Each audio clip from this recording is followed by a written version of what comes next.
মানে আপনি চিন্তা করে দেখেন, যেই কালো কোট পরা পেঙ্গুয়েনদের নেতা শেখ মুজিব পালায়ে চলে যায়, ও হইল জাতির জনক।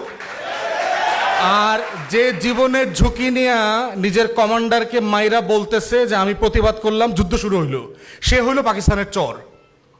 মানে খেয়াল করে দেখেন যে পলিটিক্স অফ ন্যারেটিভ, যে বয়ানের রাজনীতিটা কিভাবে তৈরি হয়।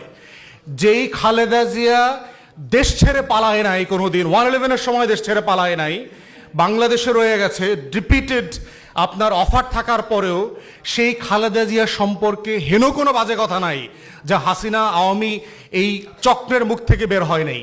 কিন্তু উল্টা দেখেন, যে পালায় না অথচ ওর গোষ্ঠী শুদ্ধ সবার পালানোর ইতিহাস আছে, ও বারবার পালায় কিন্তু ও হইল আবার স্বাধীনতার পক্ষের চেতনার লোক আর কি।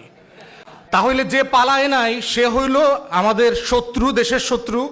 আর যে পালায় 111-এর সময় পালায়, সিস্টেম করে পালায়, আইসা আবার হইল এয়ারপোর্টে 111-এর কুশীলবদের সাথে চক্রান্ত করে দেশ বেচা দেয়, ও হইল স্বাধীনতার পক্ষের শক্তি।